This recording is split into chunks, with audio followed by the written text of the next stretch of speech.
Bingo Blitz rules. If your bingo has ads in it, That's not a bingo. if it doesn't have the coolest tournaments, mini games, and the most breathtaking design, Nope, not a bingo. if your bingo moment makes you feel so excited that you just want to burst in joy and scream out loud, bingo! Sorry, so you're playing... Bingo Blitz? Now that's a bingo. Go for a world of excitement with Bingo Blitz, the #1 free bingo game. Download Bingo Blitz and play for free. Now that's a bingo. Contained herein are the heresies of Radolf Buntwine, erstwhile monk turned traveling medical investigator. Join me as I study the secrets of the divine plagues and uncover the blasphemous truth that ours is not a loving God, and we are not its favored children. The heresies of Radolf Buntwine, wherever podcasts are available. What's up, everyone? It's Noah Daniels. Hey y'all, I'm JJ. Hey guys, it's Kat. And we're your hosts of the Real Hauntings podcast, where we bring on guests who share their first-hand encounter ghost stories and supernatural experiences. Now on to the trailer. I've been warned to not tell this story, but I think because of the way it ends, it's okay to tell this story, because some people say that with certain entities, to like speak of them or talk about them or in any way like portray them as powerful will attract them to other people. The creepiest thing about it to me is a lot of times it would wait for me to notice it. Like it would just lay its arm out like this, and then I'd be like, where is it? Where is it? And then I'd see it, and then it would just slither back. For more information on the Real Hauntings, Real Ghost Stories podcast, make sure you check out real.fm to learn more about our podcast and many other amazing podcasts.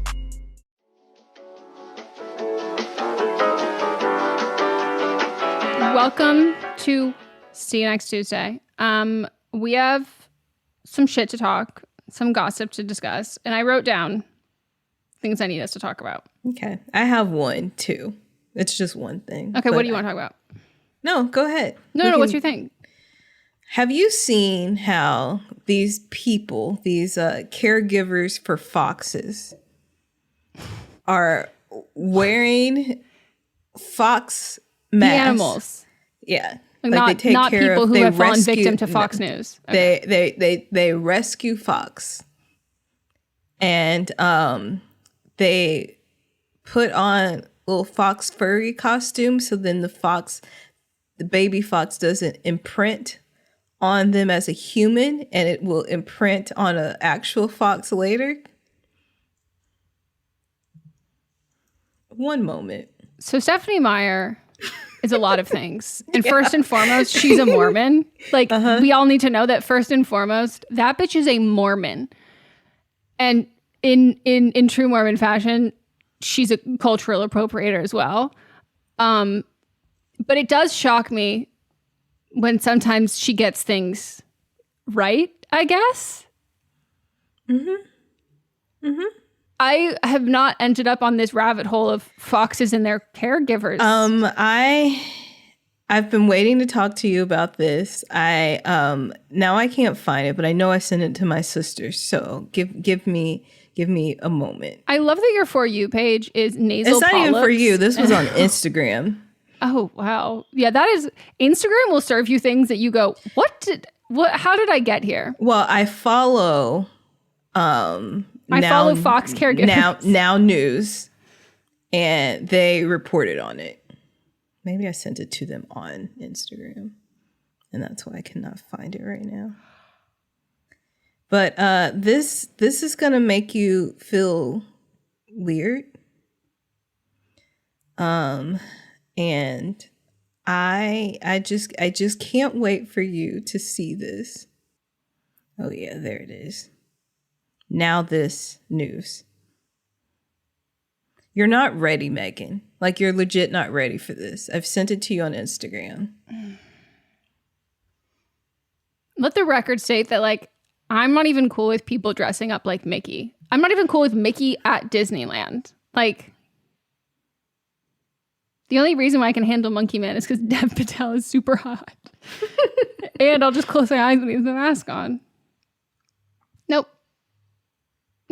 I opened it slid it away so quickly, and unfortunately that will haunt me for the rest of my life. Yes, it will haunt me too. And now I believe that it's important that everyone else should be haunted as well. So click the link that's in the description. There are so many things that I want to say, and I literally debated like doing this as like a topic for am I wrong?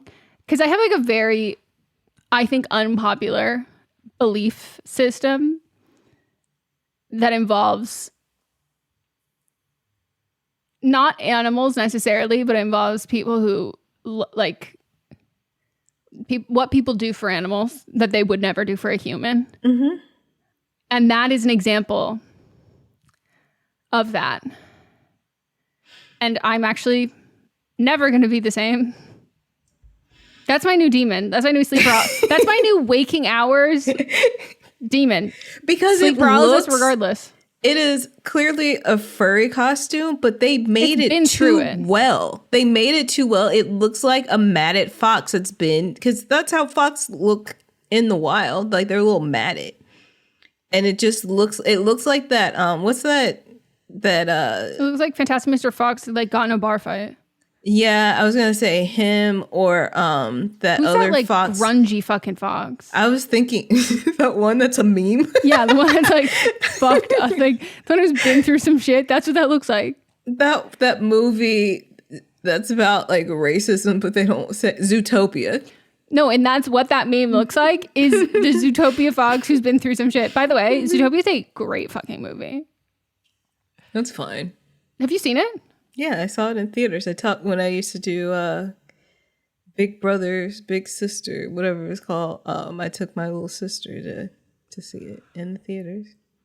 I saw it at the Disney lot, and I was like, I had no expectations, and I was like, I kind of love this. Yeah. I love the setting. I love I love that. That's my favorite thing about animated movies. You get lost in like the setting of it, like where they place it. I'm like, ooh, fantastical. I just found her to be annoying. The hair. Which was the character. So that's why I knock it a little bit. But I do that all the time. They did their job. Yeah, we're like, I really hate this. So I actually can't do it anymore. So therefore, good job. Mm-hmm. I'm never going to be the same. I actually would encourage everybody to not look it up. Nope, you have to. It's not even looking it up. There's a link right in the description. Just look at it. She's committing acts of violence against us. Here's my question. It's also gonna be a sneak attack. It's gonna be posted sometime this week on the Instagram stories. As you're posting the votes, I'm just gonna sneak in there. Cool. Remind me never to fucking look at it. Here's my question though. How does this prevent it, like the fox from imprinting? It's like it'll imprint on another fox, or is it just imprinting on this human in a fox suit?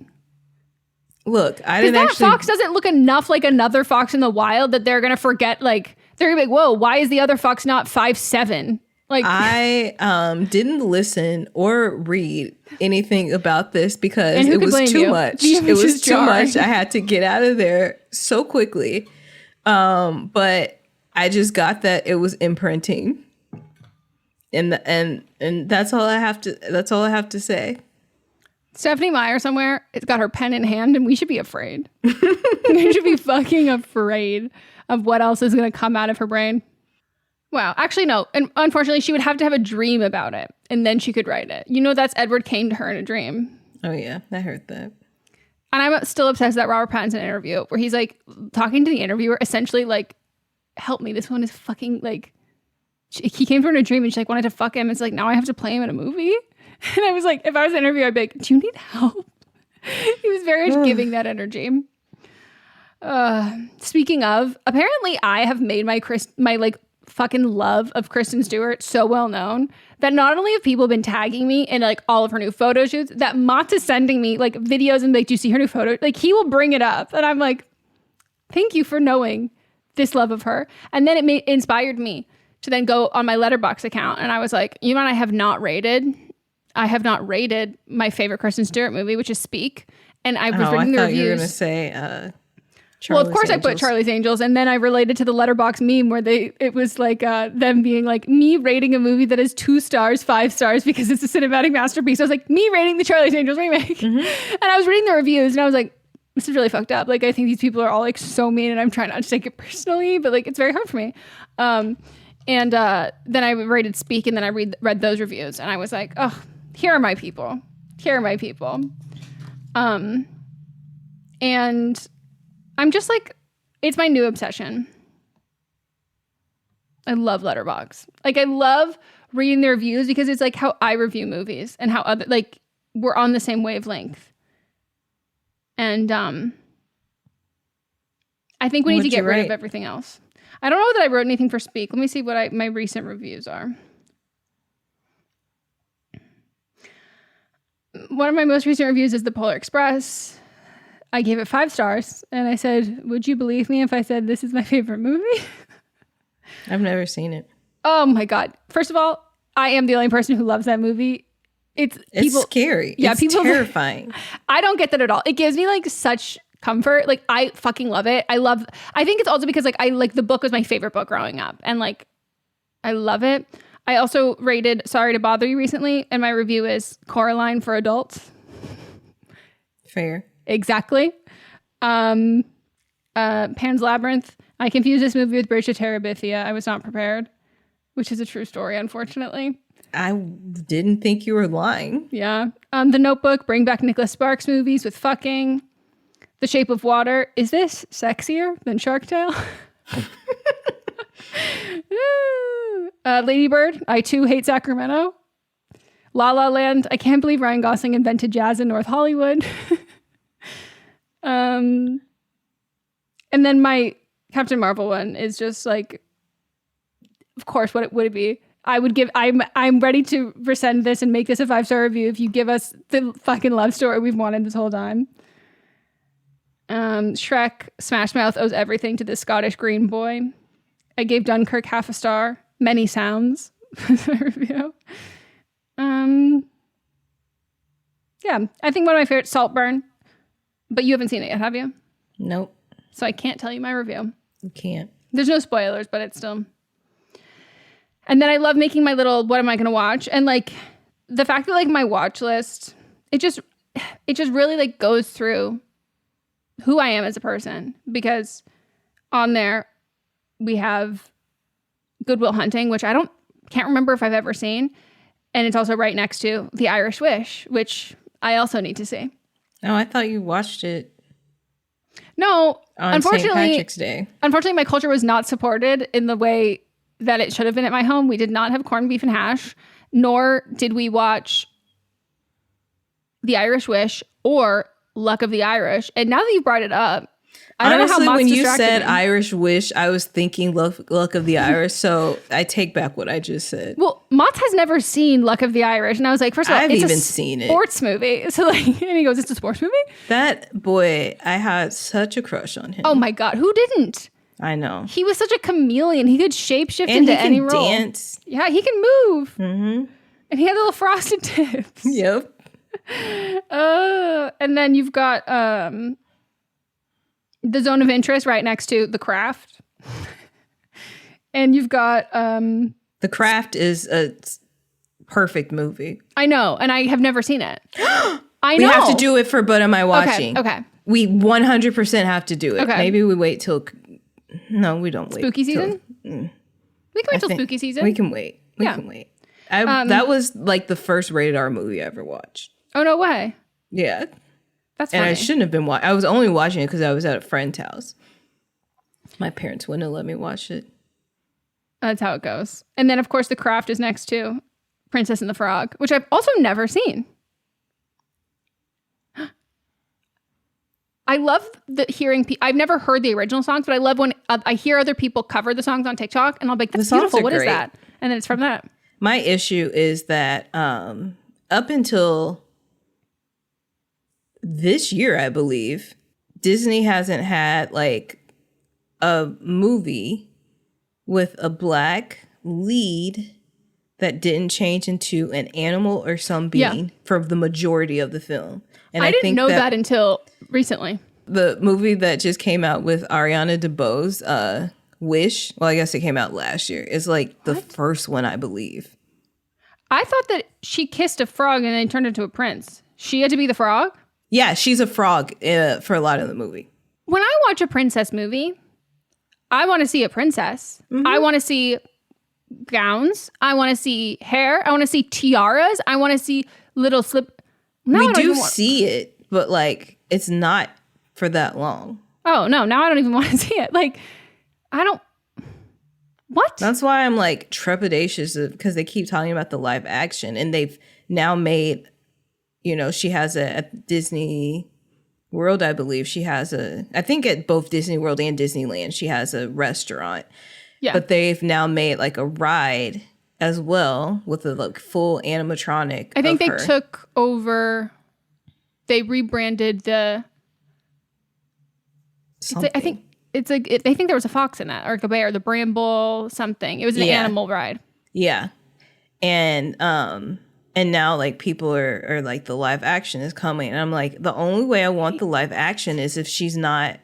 Why the fuck would I want to watch a live action movie about a frog? Right. I mean, people didn't want to see the live action one about lions. I forget that came out all the time. I could tell you who's in it. Couldn't tell you anything about it besides the fact. Couldn't tell you couldn't tell you anyone who's seen it. Couldn't tell you how it did in the box office. Couldn't tell you couldn't even see a scene in my head. I could hear one of the songs in my head a little bit, but I can only tell you really who's in it. Okay. And it's just everybody. Yeah. It's the most stacked cast ever. All the hits, but none of the hits. No, I can't believe that she's just a frog. Yeah. I was fine with the man being a frog. I thought I was like, oh, cool. It's like a Shrek vibe. No. Ugh. Well, fuck that. I don't like that. As a podcast network, our first priority has always been audio and the stories we're able to share with you. But at Realm, we also sell some pretty cool merch, and organizing that was made both possible and easy with Shopify.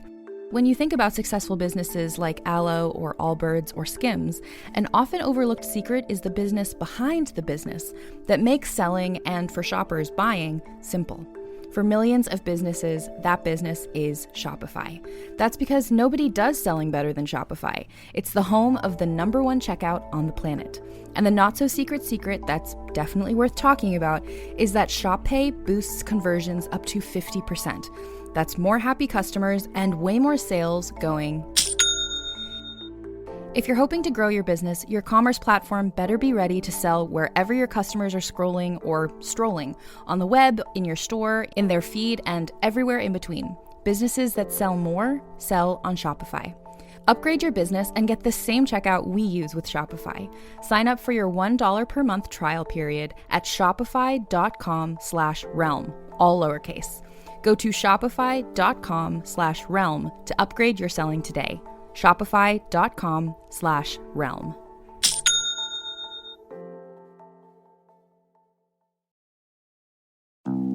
Hi, I'm Jennifer, a founder of the Go Kid Go network.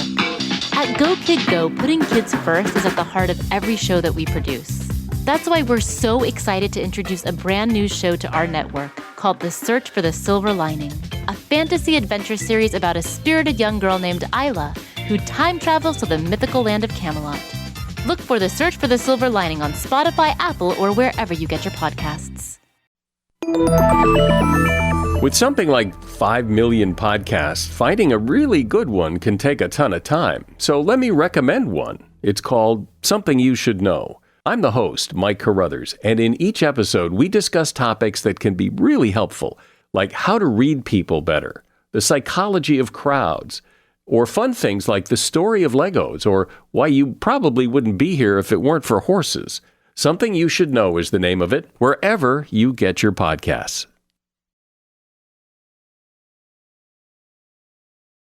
Oh, I almost forgot about the fox thing, and now it's back in my head. God, thank God I have ADHD. It's going to go. And so since you brought it up, that's what I've been thinking. I obviously watched Inventing Anna, and so then I did a deep dive on her and everything. You watched what? Inventing Anna. Oh. And I did the whole deep dive on everything with her. Mm-hmm. And her recent interviews are so fucking fantastic and amazing. Like, the fact I watched all the documentaries after I watched the show. Also, one thing that I wish that Shondaland would have done, and it would have been so meta, was the reason she was able to turn looks in court was because they had signed the deal for the show before she went to court. Oh, no way. Yes. I didn't know that. Yes. Yeah, that would have been really good. I loved looking at all the side-by-side, like, images of, like, the recreation of the looks and, like, the actual looks. So I was watching, like, regular, like, interviews with her. She did, like Anna did, like, Australian, like, TV. I think she even did, like, a Chris Cuomo one, which... I watched it. I watched everyone I could find. I watched it. If you didn't walk away from that, like, I just think, like, Anna Delvey is the people's princess because the way that she would get on there and being like, so do you feel bad? And she goes, I didn't. She's like, so did you apologize to the people? She goes, no people. Banks. You want me to apologize to these banks who loaned me money when they didn't have to, and they did all these things that they, with their own, they were able to vet. They did their own thing and they loaned me money. And you're saying that I should apologize to the banks when the banks have defrauded so many people and put them in these predatory, like, what? I should apologize to the banks for loaning me money? My thoughts are, and I wholeheartedly stand by this, and I'm glad that we're finally having this conversation. I'm sorry it took so long. Years later, when I tried to tell you about the brilliance of this show, I believe that if she was given more time, if she hadn't got caught, she would have achieved what she wanted to achieve and could have paid back everybody. I truly believe that she would have done it because this is what people do anyway. It's just that she was going about it in a way of not having, like, lying, but people are lying all the time to get money. Yeah. And I just think she needed more time. I agree, because the thing that I brought up to Mott's, that, like, it was very interesting watching it with, like, a straight man, because, like, the ways that I can, like, pick up on, like, why people are giving her what they are giving or not giving her what they're giving, I'm like, why she's doing what she's doing. And the thing that I was like, if she had wanted to just live this lavish life, why is she not dating?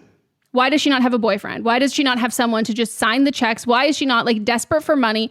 And why is she not finding some men who, because, like, the amount of people who are like, oh, my lease is up, I've got no money, let me like, Shack you know, up. Exactly. Like, that's very normal. That's a very common thing.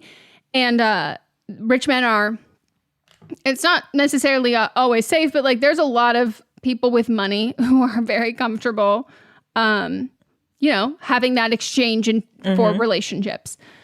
And she didn't do that whatsoever. Like, she was like, she so believed her own shit. And the thing that, like, I did think that same thing, but then I was reading about how the, what was her name? It's the vice president on Scandal, Sally. What's her name? That actress. That character is not, like, a real person in, like, the story. Right. It was, like, an amalgamation of people. Because I was like, I think she needed, like, that. Like, if she had that person, I don't even think the rest of the story would have ended the way it did. Like, I think if she had that, like, but the pulling the strings and doing all of those things and, like, faking it till you make it is so reliant on who you know, how you know them, and all of that, like, she needed a generous, rich benefactor to come on and do this. Yeah. And I think she would have been able to, but I just don't, without knowing that person didn't really exist. You know what my favorite part of the show was?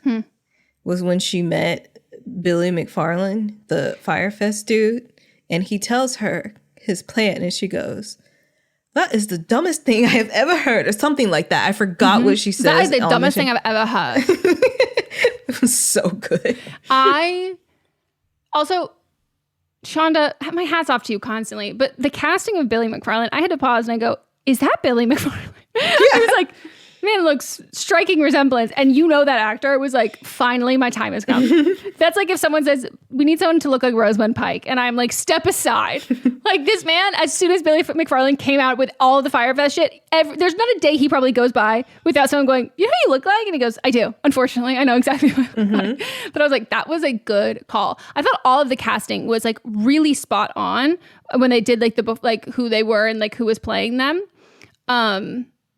And I take back everything I said about not liking necessarily Quinn as Rachel.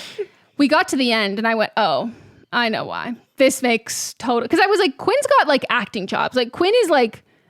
There's not a fucking role that she plays that I like. Like I am innately distrustful of her. And so I was like, bad casting. I'm innately distrustful of her. And then I went, oh... That was the fucking point. Like it was, and then the original Rachel is suing Netflix and Anna Delvey for her depiction. The fact that she let her lawyer send this statement, being like, my client Rachel was described and portrayed in the show as a baddie, and she is not a baddie. She is a good, wonderful person. And I'm like, oh my god, you should take that as a compliment. No, and I'm like, do you not know what baddie means? Like, Rachel. I know you know what baddie means. You let your lawyer submit this? Shonda gets on the stand and goes, the thing she's means mad. Hot. The thing that she's actually mad about is that she wrote a book and then that isn't what was bought. Well, no, it was. Oh, no, that is what was bought. I take that back. But it's That's not this correct. project. It's not Her this book project, was bought yes. by, I think, HBO, who bought it through, and Lena Dunham, but it doesn't look like it's gonna get made anymore. Kind of like when what's the blood woman name? Theranos, yeah, that woman, when the other version that was on Apple with Jennifer Lawrence. Yes. And then they were like, the other one, too good. We're not doing this. Like I also know the because I researched this as soon as it came out because I said, let me hop on this. I would love to make this. Was Caroline Calloway. And like the way that all of her shit, her book was pre-optioned, I'm pretty sure, but her original article was pre-optioned, but the person who broke the article, her friend, I think it's Natalie, hers was optioned. Like every aspect of it's been optioned. And it's like, well, who's going to get to it first? Yep. And like, you can option every aspect and avenue of it. But she still gets paid. Yes. That's the part that I find like so annoying because like it kind of, and maybe I'm wrong, but like it does kind of seem like the way that she's depicting it is that like she's upset because like they stole her story and like she worked so hard and all that. I'm like, you sold your, like, I don't even know. She might have even sold her life rights. I know Anna Delvey did, but I'm like, you might have sold, like you sold your pieces in your works and therefore you can't sell it again. And they own it for like probably forever because I don't know that you do this that often that you gave them a timeline. And also the thing is that Anna's story could have existed without her. Yeah. Her story cannot exist without Anna. And I loved the subtle shade that they threw in the movie about her article where they were like, oh, there's nothing to worry about. Like, this is just like, yikes. And like, I, without a doubt, felt bad for her. But the whole thing that like when Mott's and I were pausing it, he's like, my heart is racing. Like, this is so fucking stressful. Is specifically like, well, he deals with money at companies, so yeah. I could never put myself in that position. And you have to come from such a privileged spot to be like, I don't even think it's like, oh, she's just a mooch. I'm like, you have to have an innate sense of privilege to feel comfortable mooching in this sense that like you feel entitled to things because you've been entitled to things always. This is not a new fucking thing. Though, because I will never in my life go to a meal, go to anything where I know that if something happened, I wouldn't be able to pay for. Like a trip, whatever it is. Like, I would never, ever, ever, ever. And so like her whole thing of being like, how horrible and bad is this? But I'm like, yeah, totally horrible and bad. But you didn't have to put your card down.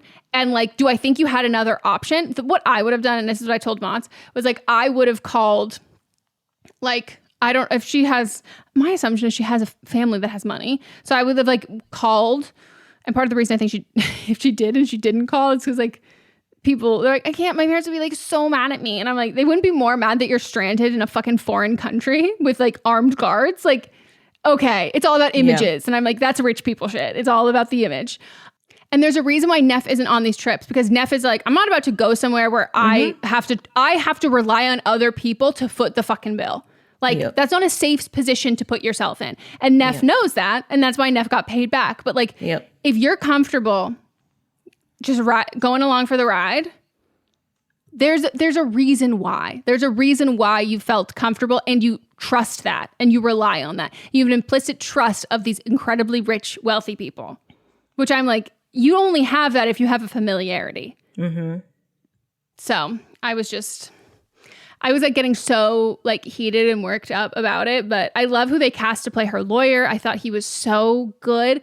I love, oh my God, Julia Garner in it. I like just thought she was so good. And apparently she did this interview where they had like asked her like what she like had known about this prior. And she was like, my then boyfriend, her husband now, she's like, woke me up from like a napper in the middle of the night or something, being like, you have to read this article. Like, this is like fucking crazy. And then she read it and she was like, that's so cool. And he was like, do you think you could ever play her? And she was like, oh my God. Like, first of all, that would be a dream. And she goes, I don't know if I could ever get that down, but like, I look nothing like her. So even if they made something from this, like, I don't look anything like her. And then then it came to her and they were like, we're going to change your teeth. We're going to like get you the voice. And she was like, once she got the voice and they changed her teeth and she got the wig, everyone was like, oh my God, you are her. And she was like, I don't think I look like her, but they saw something in me that they're like, she can do it. And she was like, this is like a dream role. And I was like, oh, that's so like, I also like just imagine like being her husband being like, I knew it. I saw it. Where's my manager cut? Like, I saw you in this. But she was just fan-fucking-tastic. And I asked Kyle if he watched it and he was like, I can't do the accent. And I was like, are you kidding me? And he was like, I just can't. Like, I just can't. I had it when it was on, but I haven't heard it in so long. Oh, Mats literally will call me when I'm like, I was driving to my hair appointment. He calls me and he goes, say this. And he will just have me say random things in the Anna Delvey accent. There are certain words that he said that I was like, first of all, Anna Delvey would never say, she doesn't know what that word is. She would never say it like that. But I thought it was so good, so wonderfully casted, so perfect. And I'm so sorry that it took me so long to watch it. Well. I'm glad that you're finally here. Now I feel like I need to watch it again. I was about to say, think of though, what have I told you that you need to watch? And have you watched any of them? Do you love Disney? Then you are going to love our hit podcast, Disney Countdown. I'm Meghan, the magical millennial. And I'm the dapper Danielle. On every episode of our fun and family-friendly show, we count down our top 10 lists of all things Disney. There is nothing we don't cover. We are famous for rabbit holes, Disney-themed games, and fun facts you didn't know you needed, but you definitely need in your life. So if you're looking for a healthy dose of Disney magic, check out Disney Countdown wherever you get your podcasts. Hey everyone, join me, Megan Rinks. And me, Melisa DeMonts, for Don't Blame Me, But Am I Wrong? Each week, we deliver 4 fun-filled shows. In Don't Blame Me, we tackle our listeners' dilemmas with hilariously honest advice. Then we have But Am I Wrong, which is for the listeners that didn't take our advice. Plus, we share our hot takes on current events. Then tune in to See You Next Tuesday for our listener poll results from But Am I Wrong? And finally, wrap up your week with Fisting Friday, where we catch up and talk all things pop culture. Listen to Don't Blame Me, But Am I Wrong on Apple Podcasts, Spotify, or wherever you get your podcasts. New episodes every Monday, Tuesday, Thursday, and Friday. I'm Brennan Storr. I'm Paul Bestall. We're the Ghost Story Guys. And every 2 weeks, we explore first-person stories of encounters with the paranormal from all around the world. Then we have some fun reacting to those stories. We like to say our goal is to scare the hell out of you, then make you laugh. Belief in the paranormal is not required. All you need is a love of great storytelling and curiosity about the world around you. Come find the Ghost Story Guys on Apple Podcasts, Spotify, and everywhere else fine podcasts live, or at ghoststoryguys.com. I don't believe I have. The silence is deafening. I do not believe I have. Only Murders in the Building. That's the one I really need you to watch. I think it's episode 7 or something. Just from like a creative sense, POV. I think it's one of like the most unique like choices I've seen on television. The next season, the cast is it's already a stacked cast, but who'd they add? I keep seeing in announcements. Eva Longoria. Oh yeah, I think you told me this. But since we even had that discussion, they've added more people. Has Jane Lynch always been in it? Yeah. You know what you'll love about that? You know who Jane Lynch plays? Who? Steve Martin's body double. Oh my God. It's so funny. Has Meryl Streep always been in it? Yep. Well, not always, but since last season. I saw something that was announcing everybody that was coming for season 4. Kumail Nanjiani. No. Eugene. Huh? I'm trying to think in my head if. No, I'm reading now. Okay. I don't think they're on it yet. Eugene Levy, Eva Longoria, Molly Shannon. Ooh. Yeah. Ooh. Molly Shannon and Tina Fey in the same. Mm-hmm. That's going to be another Jane Lynch, Steve Martin moment. Oh, that's fun. Okay, cool. I'm excited. It's really good. It's also like, it's luxe in the sense that like they live in like these gorgeous apartments that none of them could really, like the penthouse New York gorgeousness. They're not even Mabel, who's like quote unquote broke. Who's Mabel? Selena Gomez. Selena Gomez. Paul Rudd's in season 3. Sorry. Yuck. He signed the. Have you seen his recent photos? Mm-hmm. It's like someone took a reverse IV fluid. He's been drained. You know who I saw it first on? Yeah, I do. Culture. I do, exactly. Me too. You know what I don't like? Which I understand why they did it for protection, but you can't reverse image search people anymore on Google. Unfortunately, I also did learn that recently, and it's fucking frustrating because I'm trying to sell something on Facebook Marketplace, and I'm like, some of you people don't seem real. Yep. There's this one image where I'm like, this is not you. And I don't know who this is, but like, this is not you. Can't find it. But it's LA, so maybe it is them. Culture person. She posted a pic of her on the red carpet. I was like, ooh, I got her. Now I can find out what she actually does. I've tried. Can't do it. I've tried. Yeah. I don't know why it's hard, but it is. She's good at what she does, which makes me believe that she's a PR person because she knows how to stay hidden. I have no doubt in my mind. Yeah. Because that personality would be wasted. Mm-hmm. It's an innate skill. It's a talent that you cannot teach. Right. You either have it or you don't. One day we'll run into her somewhere. Yeah. Get those credentials. We got to zoom in on them. Yeah. All right. Well, this has been a great episode. Hell yeah. All right. Goodbye. Bye.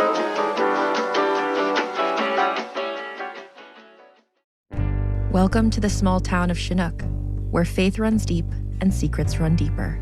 In this new thriller, religion and crime collide when a gruesome murder rocks the isolated Montana community. Everyone is quick to point their fingers at a drug-addicted teenager, but local deputy Ruth Vogel isn't convinced. She suspects connections to a powerful religious group.